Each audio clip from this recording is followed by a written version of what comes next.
She accidentally goes into heat after inhaling human pheromones. The first time Leora smelled him, it wasn't supposed to matter. Humans and her kind weren't compatible, at least not in the ways that counted. The Academy scientists had assured her people that the two species could train together, share dormitories, and even spar side by side without danger. No cross-reactivity, they'd said, as though she were some test subject instead of a cadet preparing for service. But the Academy had not prepared her for Kale. He was just another human soldier on loan to the station, dark hair cropped close, uniform always slightly wrinkled, a casual grin that seemed to smooth over the constant tension between alien cadets. He wasn't even remarkable by human standards, Leora thought. And yet, when he walked into the training hall, carrying the faint trace of sweat, soap, and something warmer, something she had no word for, her body went rigid. The scent slid past her defenses like smoke, curled into her chest, and changed her. At first, she thought she was sick. Her pulse raced, her breathing quickened, and heat spread low in her abdomen in a way she'd only read about in the old ritual scrolls. The instincts of her species, kept dormant outside of season, flared alive. And she realized, with dawning horror, that she was in heat. The strangeness within. Leora left the hall as quickly as dignity allowed, her claws biting into her palms as she tried to keep control. Heat wasn't supposed to come this early in the cycle. She was years away from the first natural onset. It couldn't be happening, unless something had triggered it. And she knew what. The pheromones of humans weren't supposed to affect her kind. Their blood chemistry was different, their hormones alien. But Kale's scent had crashed through every assumption. In the privacy of her dorm chamber, she collapsed against the wall, trembling. She pressed her face into her sleeve to breathe only her own familiar musk, but the memory of him lingered. Warm skin, the way his voice vibrated deep in his chest when he laughed. Her tail lashed the floor, restless. She had always been disciplined. Top of her class in strategy, fast in combat, calm under pressure. But now her body betrayed her, whispering one thought over and over. Find him. The accident. The next day, she tried to avoid him. She volunteered for watch duty, even requested transfer to a different squad rotation. The commander denied her request.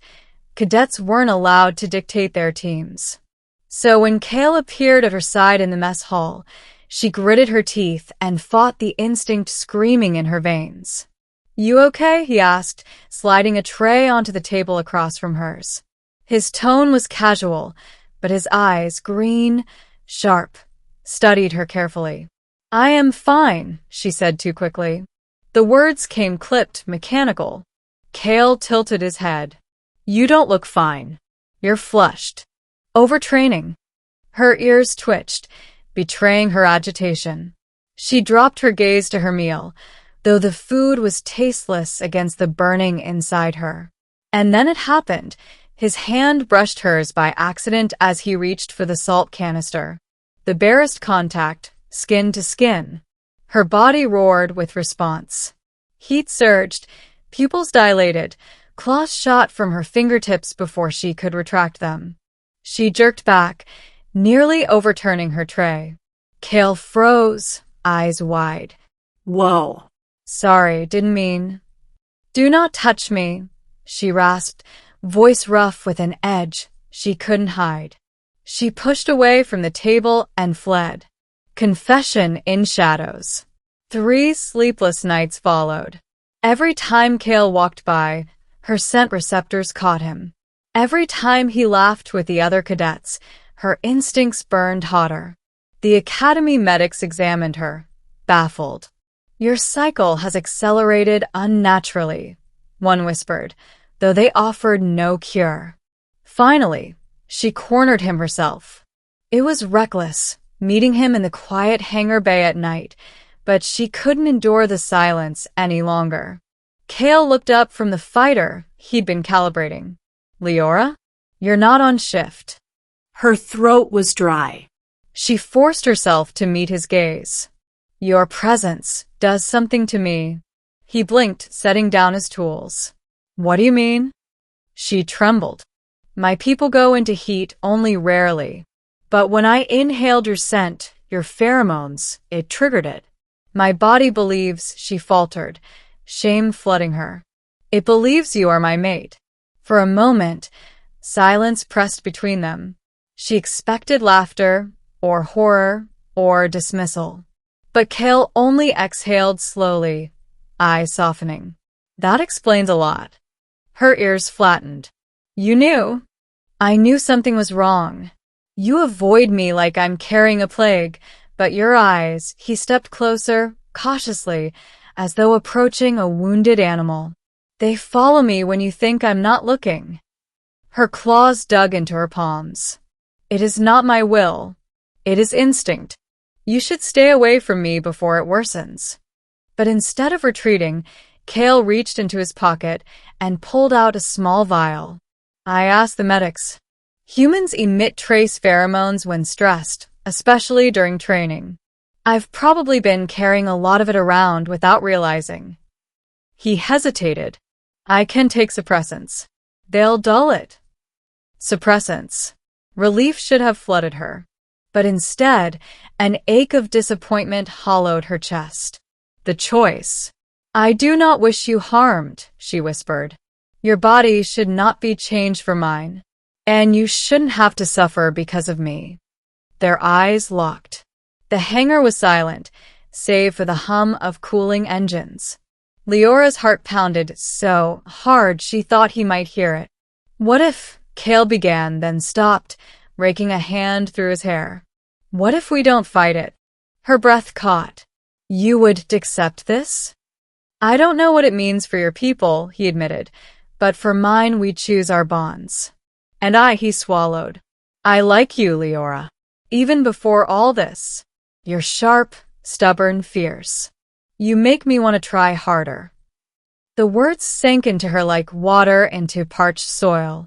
For once, it wasn't just instinct. It was choice, his and hers. She stepped closer, heat trembling through her veins. If we follow this, it may bind us beyond academy rules. My people take heat seriously. It is not a passing desire. Then I won't treat it like one, he said simply. Binding instinct and heart. The first time she let him touch her deliberately, it was different. Not the accidental brush in the mess hall, not the chaos of instinct clawing for dominance. This time she leaned into his hand, let the warmth of his palm rest against her cheek. Her body still burned with need, but her heart steadied. You are certain, she whispered. Kale smiled, soft and sure. Absolutely. And when their foreheads touched, a gesture of intimacy in her culture, her body eased, instinct soothed not by suppression but by acceptance. Aftermath. The academy eventually discovered their bond. There were hearings, lectures, endless medical scans. But in the end, the council ruled it was not dangerous, only unprecedented. Leora no longer burned with shame. She trained with renewed vigor, Kale often at her side. The scent of him still triggered heat, but it no longer terrified her. Because now it wasn't just biology. It was love, layered atop instinct. And when she caught him smiling across the training floor, when their eyes met and held, she knew what had begun as an accident of pheromones had become something deeper, something chosen, something permanent.